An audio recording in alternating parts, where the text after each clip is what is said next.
Getting out of an abusive relationship early makes a huge difference. And I'm proud to say I did come in as a victim, but I am a survivor. Then I could see my mom. My mom was walking toward us. And I got excited. And I was like, there's my mom. And then he didn't stop. I'm trying to keep it together, I said. I gave in to the tears. And I hated that. It's not necessarily the easiest process. It's not necessarily the prettiest process, but it is the most effective process. Like, you can do this. I'm going to tell you 100% you can do this, and you're so worth it to do this. I'm sure losing any child is a real arrow through your heart, but you know, she was great. She was a friend and a family member and our daughter. It feels just as good the 10th time as it did the first time, to have one of your citizens that you're out there protecting walk up and tell you thank you. There is one thing stronger in me than fear, and that's my determination. Welcome back. This is Jen Lee, the creator and host of I Need Blue, Survivors Talk Surviving. If this is your first time joining us, we are happy you are here. If you would like to hear other stories or you have a story to submit, visit www.ineedblue.net. Please note, I Need Blue episodes do contain stories which feature graphic content and could be triggering. Please seek help if needed. Remember, you always come first. Today is part 2 of Becki's story. If you missed the first episode, the details beginning her story, please visit Season 2, Episode 13. This episode focuses on the topic of rape. If you are a victim of rape or know someone who is, contact the National Sexual Assault Hotline operated by RAINN, RAINN, which is the largest anti-sexual violence organization. They can be reached at 1-800-656-HOPE. When you call this hotline, again, the number is 1-800-656-HOPE, it automatically routes the caller to their nearest sexual assault service provider. I will pause to allow anyone who is feeling triggered to stop this episode. It does contain graphic details. Remember, your well-being comes first. Some details have been altered to protect the identity of the survivor. Today's story is about Becki, a female survivor of rape. Included in this conversation is her husband, Lloyd, who was her boyfriend at the time. Also joining us today will be her daughter. Please note, the definition of rape is a bit graphic, which is inevitable when describing crimes this violent. Rape is forced sexual intercourse, including vaginal, anal, or oral penetration. Penetration may be by a body part or an object. Rape victims may be forced through threats or physical means. In about 8 out of 10 rapes, no weapon is used other than physical force. Anyone may be a victim of rape, women, men, or children, any sexual orientation. Right now, I would like to welcome my guests, Becki, her husband, Lloyd, and their daughter. Thanks, Jen. We really appreciate it. We're happy to be here to be able to talk to you today. Becki, I am so glad that you are able to return and talk to me as well. We left off the last episode without giving away too many details. You were headed to the hospital. You were adamant about not going in the ambulance, and you were in the vehicle with your parents with a police escort. Now that we're briefly caught up, let's continue where we left off. We get to the hospital. I know I didn't have to go in the waiting room. I believe that they had my dad pull up kind of like an ambulance entrance. The police officer pulled in there and my dad pulled in behind him and went straight to like an exam room. From there, bright lights, lots of voices, don't have any idea what was asked of me. I was over 18, so I'm 99% sure that they hustled my parents out. And I think my parents were like with police officers or whatever. They were starting the rape kit exam. It's horrendous. It's necessary. And I by no means would say not to do it. It's like a second attack. I mean, it's so horrible. The shirt, I guess, that was left on had to be taken off. I had to stand on a sheet, and then it was wrapped in that sheet because that was going to be evidence. I remember pictures being taken of my face because I had been hit by the object. They kind of do a pretty good job on like SVU. People have seen in like the crime shows, the fingernails, the mouth swab, the nasals, and then of course the, internal exam. At some point before I got like on the table for the internal exam, this woman came in the room. I had no idea who she was. My recollection of her, she was kind of a hippie looking lady, had this peaceful vibe about her. And she came over to me and she talked to me and she said she was there for me and only me. Questions I had, whatever I need, she was just basically there for me.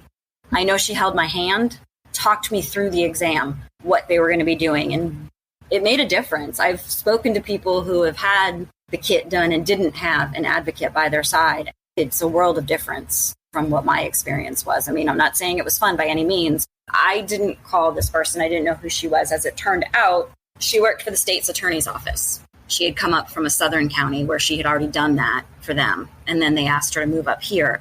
She was a blessing. So she kind of got me through that moment because I had my mom there. She had brought me shorts and a t-shirt or whatever. I was able to leave the hospital in my own clothes. I left the hospital with my parents and I went back to my parents' house. I think I showered for about 3 months. That's what I felt like. That was the immediate thing that I did. I showered very hot and very long.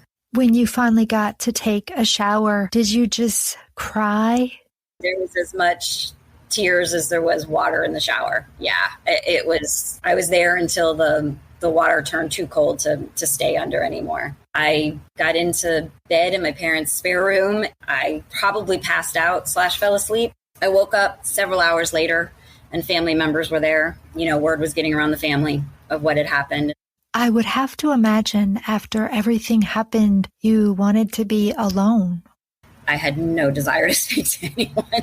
Kind of like my family wanted me to just kind of like bounce back. At this point now, it's the day after Christmas. Yeah, we'll call that day one. Yeah, day one of the new me, apparently. I had plans to go shopping with like my mom and my aunt and my cousins. It was something we did every year, like, the after Christmas sales. I remember my mom and my aunt and my cousin being like, "Are we still going?" And I was just kind of like, I'm sorry, what? I didn't know that I could say no. I don't think my family had any idea what to do. At that point, they had no idea the extent of whatever had happened to me. They were in, I'm sure, as much denial and shock as I was. I said, okay, sure. And I got dressed and I got in the car with my mom and we went to the mall. And I think I lasted about 10 minutes. No, this is not where I should be. And I just told my mom to bring me home. What triggers were you experiencing? It was hard because I had nothing to go on. Yeah, can I say something about that? Sure, of course you can. What we learned was a case like this is actually very statistically rare, where it was a total stranger who basically targeted her and then executed the crime. It was extremely rare, even to the people that she talks to today about it. Yeah. I think one of the things that always lingered until a certain point, which she'll get to, it could be anybody. Like anybody that she was looking at, it could have been them. Mm-hmm. She had no way of knowing the voice. She had no way of knowing the dimensions. Dark hair, light hair, could have been anybody. And that just plagues you because you don't know, are they seeing you every day and kind of going, ha, ha, ha, ha. It just messes with your mind. 100%. Especially the early days. It was almost as if I had goosebumps at all times, just constantly wired. I worked at the mall. Anytime a male spoke to me, anytime I had to deal with customers, anytime I was walking anywhere, as far as I was concerned, it could have been any of them. Talking about triggers, it's just constant. Early on, it was loud noises. Months after the attack, working at the mall, and some male friends that worked across the mall. I was the only one at the store at the time, and one of the guys thought it was funny. He came over and he kind of like hid behind the counter. And as I came around, he like jumped out at me. And I literally, unconsciously, I punched him in the face. He was just like, "Oh, I'm so sorry." And I was like, "Yeah, you can't do that." Like, you can't do that.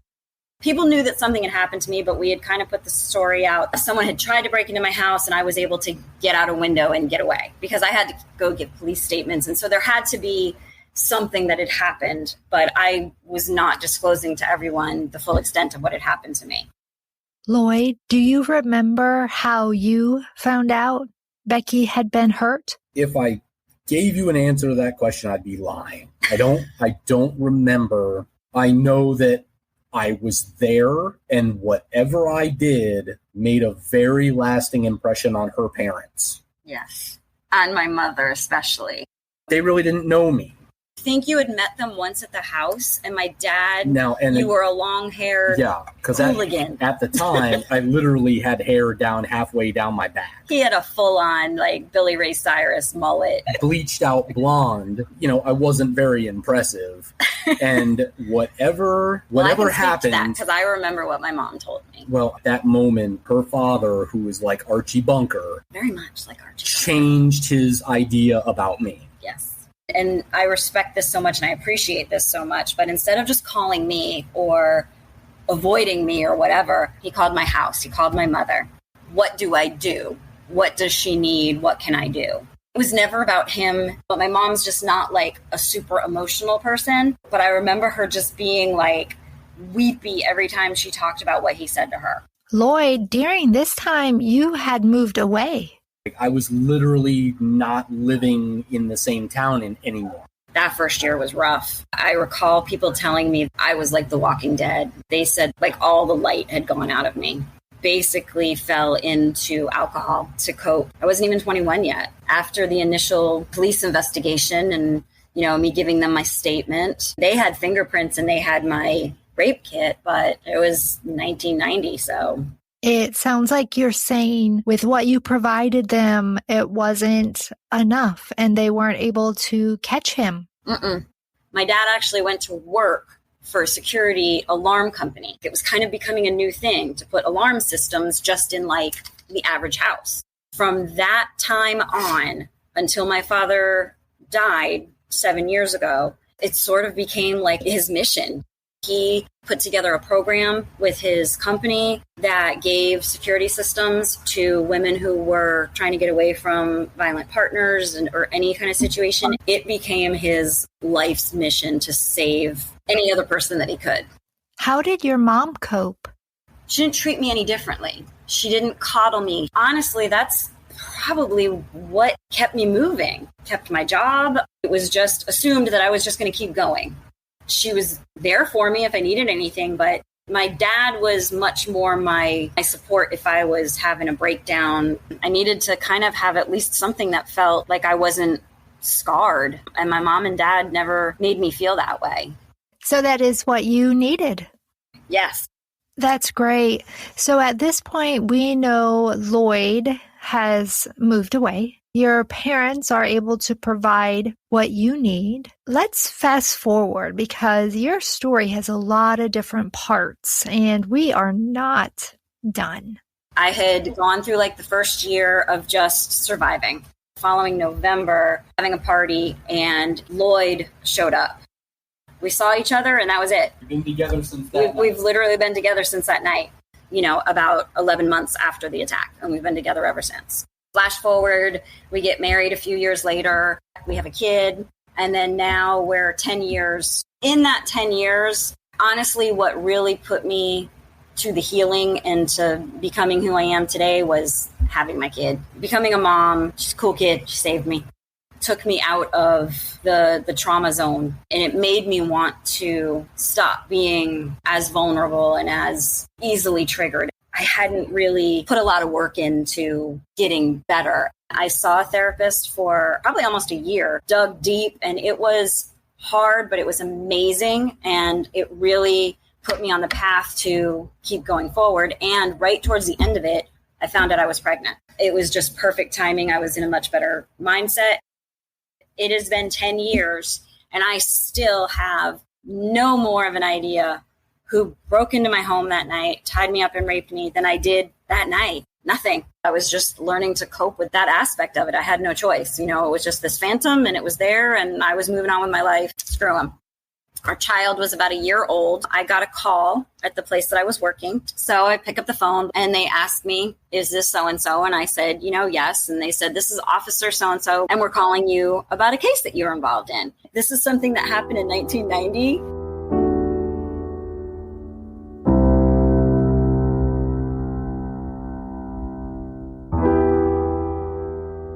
Everything in me just dropped. I literally I dropped the phone. I couldn't speak. It was just this blur of noises. I picked the phone back up and he was thankfully still there waiting to talk to me. He told me through a DNA match, when they get a DNA sample from anyone who's been arrested, they put it through this system to match to cold cases. And they got a match to the DNA from my kid. That still gives me goosebumps right now. It is amazing. It's life-altering, unbelievable that by me calling 911, going to the hospital, and them doing this, it was 1990. DNA wasn't even really a thing. Thank the stars, they actually did this. I am so thankful for it. And I know that I am very lucky because it doesn't happen as often as it should or could. I was asked to speak with the state's attorney. I was told the person who had raped me had raped another woman, basically had the same MO of my attack. And then when they ran the DNA, it was a hit. They had him. Can you describe what you felt when you heard that news? It was kind of a blur. The thing I remember about that was it's every emotion that you can imagine, in almost one singular moment. It's disbelief, it is relief, but at the same time, a triggering event. Mm-hmm. Because now, after 10 years of fighting to basically put it away on a shelf, and we had, now it's right back in front of your face again. Yeah, we were just, it was never going to happen. Yeah. I was never going to know. So we had just taken that as what it was going to be, and we were working with that. Unfortunately, it brings back a lot of the original feeling. The triggers came back, the nightmares came back, but it was still empowering, to know that they had, I couldn't believe it. You don't. You can't believe that it was all just not real. There was no way it was real. And I went, back and forth with the state's attorney and the police detectives who were now on the case. The two of them were pretty much my go-tos. Of course, I had a victim's advocate assigned to me again. By this time, the victim's advocate was like a real office and a whole group of people. Luckily for me, they had so much against him. There was nothing he could fight. His choice basically was, if he wanted to fight it, fine, but he would spend, the rest of his life in jail because they had him on not only my case, but the case that had gotten him in jail to get his DNA swab. What did you think or feel when you heard he raped another woman?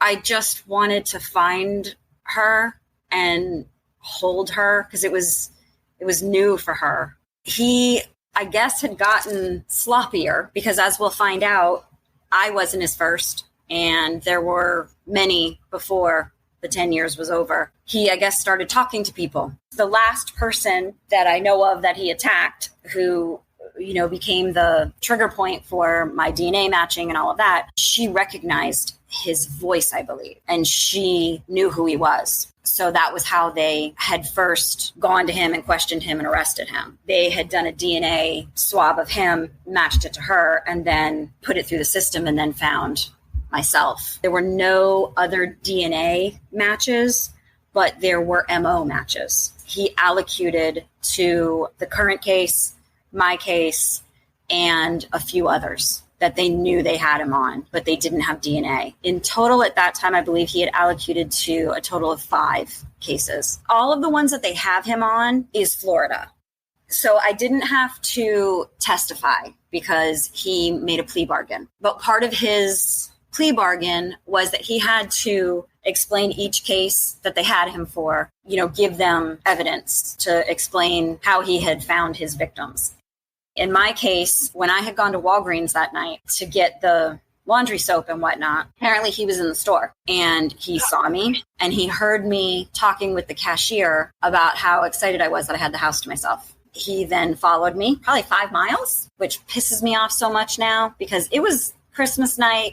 There was nobody else on the road. I never even noticed this piece of crap followed me all the way to my house. Never even noticed. Now, if someone follows me for more than 30 seconds, I'm weaving into other roads. And he followed me to my house.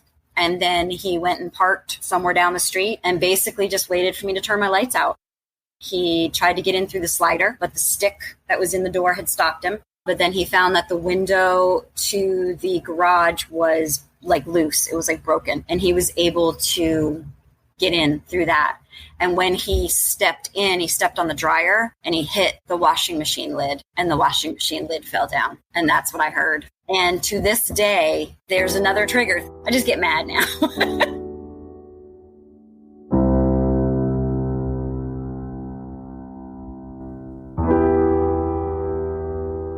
He had pled to a sentence of 25 years. At the time, the law was the prisoner had to serve 85% of their sentence before they could be considered for good behavior or parole or whatever. I was told at the time that he was going to serve no less than 19 and a half years. And that was that was a guarantee. So in 19 years, what year would that be? 2019. We go to the hearing. He doesn't know me. I don't know him. Other than the moments that he saw my face in Walgreens, he had really never seen my face. So I had no interest in this man seeing my face. I did not want him to know who I was. So I chose not to give an impact statement because I didn't need to. I could have done one and had the advocate read it, but at the time I was too raw and I don't think I realized how important an impact statement is. The FDLE officer and the city officer, victim's advocate, husband, and my father all came with me. They had a row cleared out towards the middle to the back that was reserved. We took up that row. The police officer, my dad, my husband, the other police officer, and I had 4 big strapping men sitting on the side of me. So he came into the courtroom, hobbling in his orange jumpsuit and his chains around his ankles and chains around his wrist, and it was fabulous. Can we disclose how old he was? That time he would have been mid-30s now when I was seeing him. He was mid-20s when he attacked me. He just looked like an average dude. There was nothing. I'm sure his neighbors would say, we had no idea that he could be like that, because I will also say that I found out through all of the pre-hearing stuff at the time of my attack, he was married and he had 2 young children. His wife would work nights. That's when he would go out and stalk. I found out years later that he actually, just crazy, but he worked in the same mall as me. But that was not how he had ever seen me. He was a traveling trainer for a company. He would travel around and set up stores and train managers and whatnot. I found out he had been a manager at this local restaurant where I would eat because I worked in the mall. I didn't eat there. Once I knew that, I never ate there again. It was just sort of a little protest, I guess, So now I've seen him. He reads a statement to the court to me, and it was written specifically to me, apologizing, telling me it wasn't my fault. He was a changed man. Although, let's keep in mind, he had been in jail for a couple years now while they were putting this other case together. So I don't know how much he had really changed. Of course, this is what he's trying to, portray. No offense to anyone who truly has, but he was finding God. And I have a couple of questions. As you're seeing your perpetrator, you're hearing him apologize to you. How are you reacting? Are you crying? And did he know you were going to be in the courtroom that day? Yes. He had been told that I was going to be in the courtroom, but he was told that he could not speak directly to me, as in turn around and speak to me, and that I wasn't going to show myself in the courtroom. was a full courtroom because other cases were going on that day. He walked in with the sheriff's officer. He walked up to the table to the judge, and as he came in the room, he scanned the courtroom, like where we were all sitting. And you could see he was looking for someone, definitely trying to find me. His face and his eyes went past me, and they just completely passed me. He had no idea who I was. It was such a powerful moment because now he was the bug and I was the one with the magnifying glass. I was staring at him, boring, holes into his head, and he had no idea where the lasers were coming. Like, he had no idea where that energy was coming from. When he made his statement, then he turned around again and scanned the room. And again, he just went right by me. It was a very empowering moment. That was probably the thing that she talked about the most about that moment. I mean, I'd been a survivor and I was getting there, but that moment shifted my mindset from rape victim to rape survivor. Now I truly felt myself as a survivor. And oddly, I think I cried. I know I cried when he was speaking, but as he turned around, I made sure that there was no expression on my face. I would like to ask Lloyd how he felt when he first laid eyes on the man who hurt his wife, who had raped her. I think that anybody could pretty much imagine that emotion. Not just me, but the company I was in. My dad. Have that man DNA that you have no control over. But at the same time, I think we were all optimistic that he was going to finally get what he deserved. We really thought I wasn't going to have to think about this man for the next almost 20 years at least. Yep. I mean, I walked out of that courtroom so differently because if someone looked at me or made eye contact or smiled at me, I could smile back. I could make eye contact back. I had not realized how those 10 years had continued to weigh on me in that regard. It freed up so much of my headspace that I hadn't realized had still been being taken up by just that alone. That was a big day. That was a big moment. So you leave court. What happens next? Because we know it's not over. Really, for the first time in 10 years and in our marriage and in my life now as a young mom, I just went on. I just lived. I mean, I'm not going to lie. I still had triggers. I still had panic attacks. I still had bad days, but it was such a turning point. I mean, I think that there was still a little disbelief. Yeah. Because, it had been so long. We couldn't even really comprehend that what happened had just happened. Those 10 years before, I didn't sleep at Christmas. Sometimes I would make my husband and we'd have to sleep in the living room. I couldn't sleep in a bedroom on those nights. So, by then we had top-notch, you name it, security system. I was very secure and safe feeling, but I still never felt truly safe. Now we were on a paved road, kind of walking a lot more smoothly down that path. I had my child now. That made it a little tough. When he went to prison, she was 1. She never knew. There was never any need to tell her anything. I'd have to imagine I was a little overprotective. Wanted her to live freely. It got a little more difficult as she got older. It was a lot harder for me to let her go to sleepovers. She was thankfully very much a homebody those first 10 years of her life. And we were lucky that we sort of ended up with the house that everybody wanted to be at. We were kind of like the gathering place. She was not a fan of going. We found out later that she had Asperger's syndrome. We knew something was a little not the same with her. She wasn't diagnosed until she was 18. Pretty much a very calm, quiet child. She liked to just hang with us and stay home. But she had a big circle of friends, but they were very happy to, come hang out at our place. She was an only child. I don't know. Do you ever remember Christmases where I'd make you sleep with us? Mm-hmm. One of those Christmases, I woke up and nobody was there and they were wrapping presents and I found out Santa wasn't real. We got busted when she was about 8. Christmas night, I would either sleep in her room until I fell asleep on the bed, or she would have to sleep in our room with us. But we could not be separate on Christmas night. Did you ever wonder why? No, not really. I just thought it was like, oh, well, it's Christmas, so everybody has to be together. It was like, as she was younger, I would kind of keep her with me. As she got a little bit older, I would kind of let her go to her room, but I would stay with her. And something happened, something changed to where you went from not telling your daughter what happened to feeling that you had to tell her now. Can you tell us what happened? Yes. Obviously, I knew someday I would tell her, but I had no plans of telling her when she was a preteen, because it was not something that I would ever use as like, you can't do this because this thing happened to me. We just went about our lives. Lloyd and I would, of course, still talk about things, and I would have good days and bad days.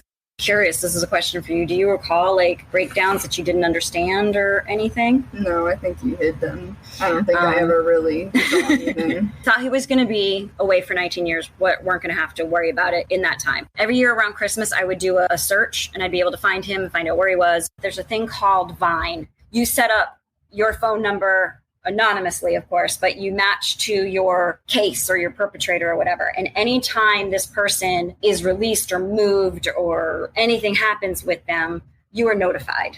So throughout those 10 years, I got a few Vine phone calls because they would move him from one prison to the next or whatever. We're at about almost 10 years down the road now. I got a Vine call they always come at like 6:30 in the morning.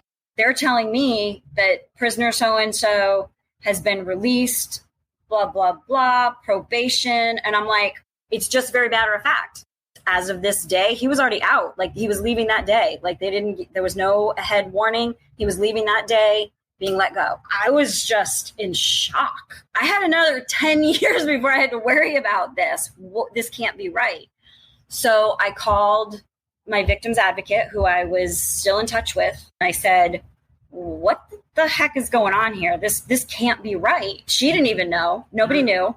So it took her most of the day, and she ended up finding out he had been let out. Initially, they had made it sound like it was because of overcrowding in the jail and good behavior and all this. But it ended up, he had kind of gotten by on a crappy loophole because he had attacked me in 1990.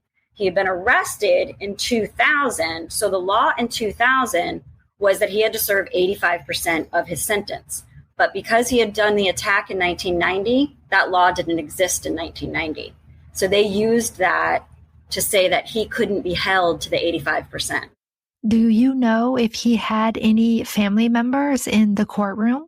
I don't know at all the first time. He is a registered sexual predator because he is a serial rapist. Because of that, he had received what they called a lifetime probation, and he had lifetime monitoring. He had to wear an ankle bracelet for the rest of his life. Non-negotiable, not an option, not something that he could change or get out of with parole. He had to have this monitor, and he had to check in for the rest of his life. They explain all that to me. Nothing I can do about it. There's absolutely nothing. So now my kid is about 11 at this point, almost 12, I believe. Lloyd and I talked about it. I had no choice but to tell her because everything that I had been free of was now taken away. I had to worry again. He was going to be out. He could decide to try and find me and end me or take it out on my child. I don't know. This man is the epitome of everything that is dark and evil. My ability to stay calm was severely compromised. We sat her down together. I honestly don't remember what I said. Do you have any recollection? I think you guys were both really calm, and you just kind of said a while ago, this thing happened, and now he's going to be released. And you had to tell me, and you didn't want to, but you had to. I think it was a very long conversation. Yeah, we talked more about keeping her safe. We talked about, we have the security system. Mommy always carries pepper spray. We always have our cell phones, so we tried to focus more on the fact that we were safe and that we were going to remain safe, but that we had to be a little more diligent now. We had, the code word. If somebody came and said, hey, my mom told me to pick you up, we reinforced that. Once a week or so, we'd be like, what's the code word? We tried to do everything we could basically to protect her from having someone approach her. This question is for your daughter, if it is okay. I would like to know how she felt when you were telling her about the attack. How does someone that young process that information? I mean, I think it changed a lot because I was like in middle school at the time. Some kids at least don't know how bad the world can be. And a lot of stuff is like a joke. There were a lot of jokes regarding that kind of topic going on in my middle school. And I didn't really used to pay them any mind. But as soon as I was told, it all kind of like clicked how real things can be. And so from then on, like, I didn't laugh at jokes. I didn't talk to people. I kind of didn't really have male friends for a really long time. Until college, I really didn't have any close male friends that weren't gay. So yeah, it just kind of made me a lot more aware of the world.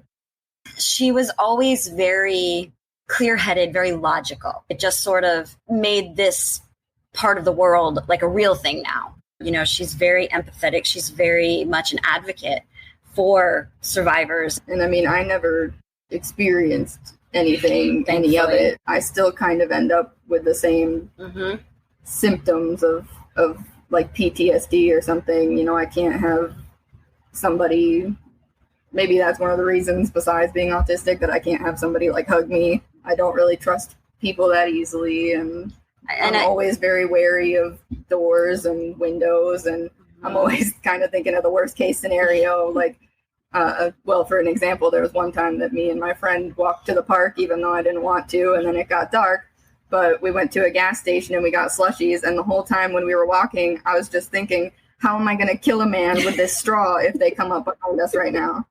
And then I got to say, she finally had enough, and she called me, or she texted me and said, I'm at this park, you need to come get me. But I had to like pretend to be like, oh man, my mom has to pick me up, sorry.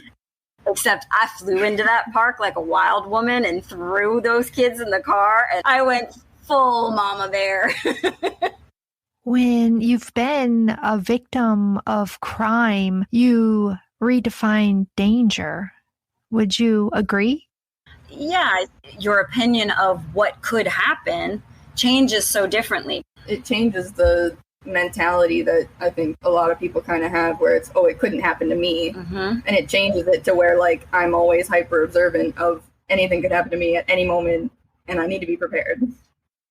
It really, it's just another reason that pissed me off. I had to shake my kid's foundation long before I was ready to tell her that these things were real.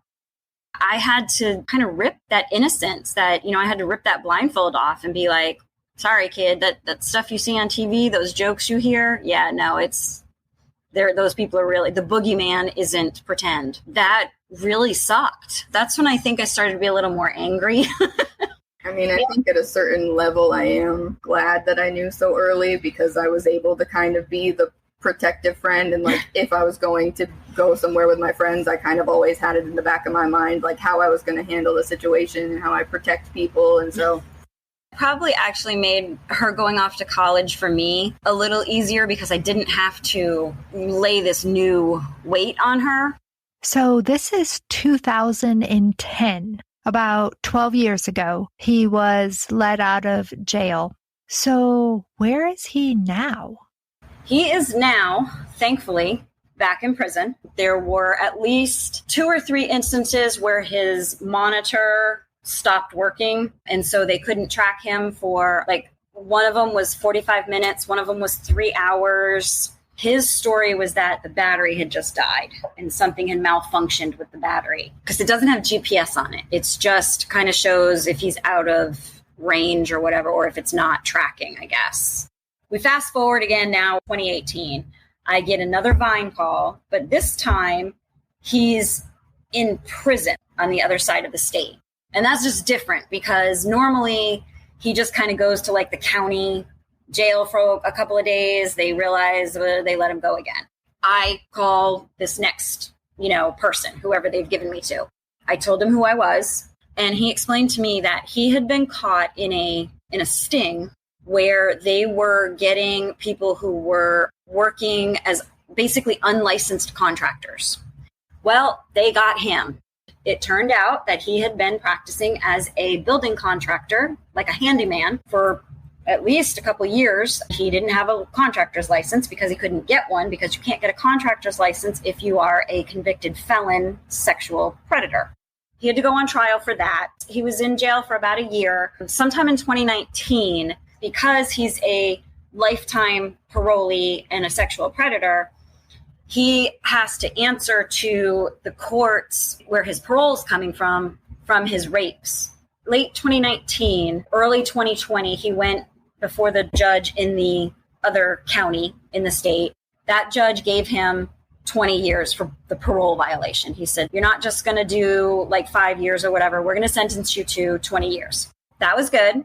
But with all of his time and the different things, on that case, he was probably, maybe now we were looking at 9.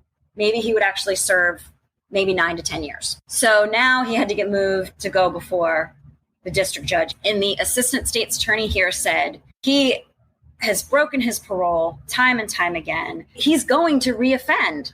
He's a serial rapist. He's a serial offender. This man cannot be free again. It became like a court case. He got attorneys and they were building like this huge case, and they were actually trying to get him off completely. So they were trying to find this little loophole that was going to actually get his bracelet off, and he was just going to be free for the rest of his life because he was a good man. We fast forward now. Now we're going to be going to court. Now I have met with the state's attorney, and I am going to testify in court this time. I was going to give an impact statement, and this time my statement was now going to make a difference. There was a chance that I could say something that would make a difference and show that this guy should not be free. The case kept getting pushed back, and the case kept getting pushed back. They kept trying to get him out because of health reasons. Probably a year and a half, from the beginning to when he finally went before the court. Now we get to 2020. Enough has settled that they can have courtroom hearings. I was able to give my impact statement. So, Becki, I remember when the court process started, you didn't have to give an impact statement the first time. Now, this time you are given the opportunity and you want to give an impact statement. Can you explain to the audience what that felt like? Of course, it was empowering. That's probably the word that everybody says, but it's really true. I think maybe especially for me, because the first 10 years of my healing, I didn't know who had raped me. And then to finally have that and not have given, definitely was not ready then to give my impact statement. I wouldn't have even known what to say back then. But after almost another 10 years of living with him in and out of jail, I think I had rationalized my own feelings more by then. It's going to sound weird, but I was anxious. I was excited to be able to speak of it and have him actually hear it and know that he was going to hear my words. The aspect of standing up in front of him and facing him was definitely daunting. That was the most nervous thing about it, because of course I've only seen his face a few times, and I had made sure that he didn't know my face. That was a little scary, but that was when I was like, you know what? No, I'm not going to be afraid anymore to that extent. You're not going to keep me hiding. I'm not going to try to fade away. When I was able to get up there and actually say all the things that I wanted to say and try and implore to the judge what he had done to me, not just physically, but mentally. And, how it had impacted my life, my husband's life, my child's life, my parents' life, my friends' lives. His family had just stood there and talked about what a wonderful man he was and how he did all these things for them, and just does not go with the person who did what they did to me. I don't know. It's such a weird thing to say, but it was just wonderful to just have that power, to really feel my strength. Probably the first time I ever really felt that strong as a survivor. Definitely a changing moment for me. And it made me feel more empowered to even be able to talk to you like this. For somebody listening who is in a position where they are given the opportunity to give an impact statement, but they're scared, they're not sure if they want to do it or what to say, what would you tell them?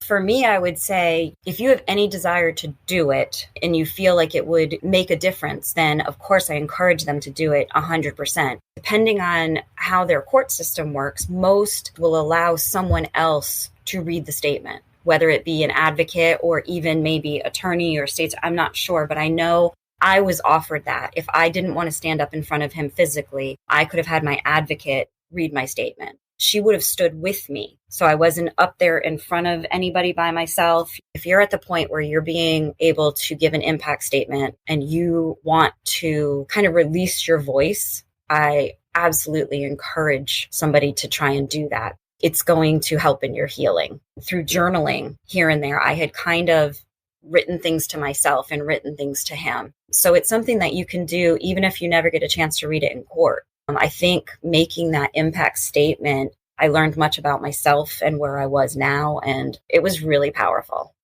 I love everything you just said. Did it provide any type of closure?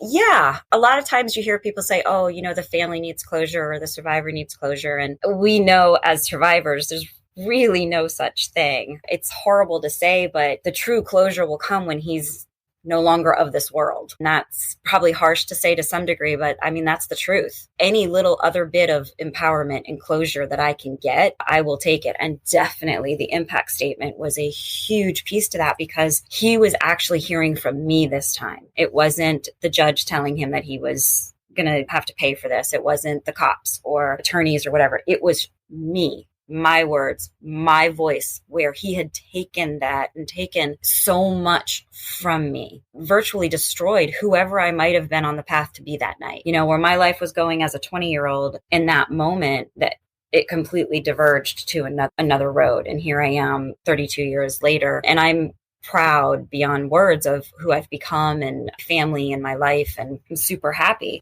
I wouldn't take a second of it back, even the attack, because it got me to here. I have no regrets for the life I'm living today. For me, 100%, it was as close to closure as I think I could feel in that moment, for sure. I was able to give my impact statement. My victim's advocate was with me, and I just went by myself. I had friends who would have gone with me. Lloyd would have gone with me if I had wanted him to, but I wanted to do this myself. What was the outcome? He was sentenced that day. They sentenced him to 40 years. Broken parole so many times and whatnot that should he, when he gets out again, when he breaks his parole again, it's an automatic life sentence. No court, no trial, nothing. He is now in a different prison closer to here, and he is currently appealing his sentence. I received the notice that he was appealing. I was going to say, if I ended the tape right now and ended with 3 words, they would be to be continued, because this is not over for you. Unfortunately, at some point, his appeal will be heard. He could, in theory, get his sentence overturned. I was assured that it's very unlikely. Right now, he's in prison, so I'm okay, and I check in periodically because you can check on prisoners, so I still probably tomorrow, because it's fresh on my brain and because we've talked about it and it's kind of been active in my head. So I'll do a check probably tomorrow. Reassures me that he's where he is. Right now, I'm just waiting for the next call from Vine. I see what they have to say. As you've probably noticed in this conversation, I haven't really cried. When we're done, I will shake and cry. But I don't really that much anymore while I'm talking about things. It gets me after. Been yelled at in groups by people because I don't cry. It's just how I cope, I guess. It's an everyday thing. I have tried to turn my life with it into advocacy. I volunteer with a couple of local centers here. People need to know what really happens, and they need to know that yeah, you get through it and you survive it. And I am so thankful every day for the people that have helped me and been by my side and continue to be. And, some of those people are law enforcement. Some of those people are therapists. Some of those people are volunteers. It truly takes an entire village to get through this. I know there are so many people that are not comfortable talking about what has happened to them and what they go through, because there is so much shame and blame and why didn't you do this different? What were you wearing? Why did you talk to that person? Why did you get into that person's car? I can kind of talk and I get people to go, oh my gosh. Oh, I get the automatic sympathy where I think a lot of other people will get a raised eyebrow. People are saying to them, well, what could you have done different? That's not right. That's not fair. If I can be a voice for how it is, I'll do it. Every victim gets a life sentence. The perpetrators sometimes get nothing. They just go on with their lives. As a survivor myself, the repercussions do not just affect you, they affect your family, your community. What advice, family to family, would you give to another family who is dealing with some sort of tragedy or trauma? Wow. I guess I would say honesty. Talk about it. Keep that communication. As the survivor, if you're having a bad day, just say, it's a bad day. I need a minute. Tonight, I got to just go to bed, or I got to go take a bath.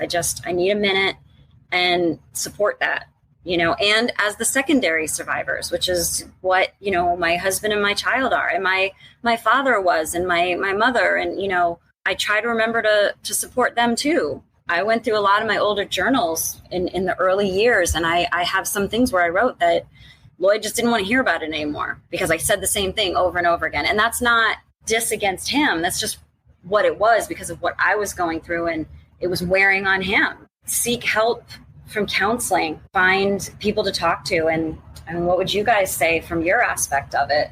I don't know. I mean, obviously everybody's situation is different. My thing is I just keep going back to the same things, that it's a bad attitude that we have in our society towards things like this. And even within that family that you're talking about that we're trying to give advice to, you're going to have elements of that family that are we'll get over it people. I have plenty of family members that this just happened a couple of years ago, and I had to go back to court and everything. I had so many people who said, I can't believe you still deal with this. I can't believe you still have to talk about this. It was such a shock to them that it was still part of my life. It's still something that every day I get up and am a survivor. So I guess my advice to that other family, I would have to single out the victim or the survivor. They need to follow their heart to wherever it's going to take them to get through it. And so, unfortunately, if they're not getting that from their family, they need to go where they're going to get it. Sometimes the answer isn't in the home. And again, none of us asked for this. And when it happened, you're really essentially dealing with children. My wife and I were children. We were barely, we were legally adults, but we weren't really there yet. I wasn't, I think you you were 19. I was 19. Kids that are reacting to the situation, I was the right person for her. She was the right person for me. I think we're lucky. We're very lucky, but I really feel like the like he said, the communication and then my daughter's support of what I need in those moments, even like whether they went to court with me or not, they didn't get upset that I said, I need to do this myself. Right. I was going to say, I'm not always there and I'm not always invited. You got to roll with it. He says, okay. I actually had a friend who I love dearly, but who literally hollered at me for not telling her that I was going to court because she wanted to be at court for me.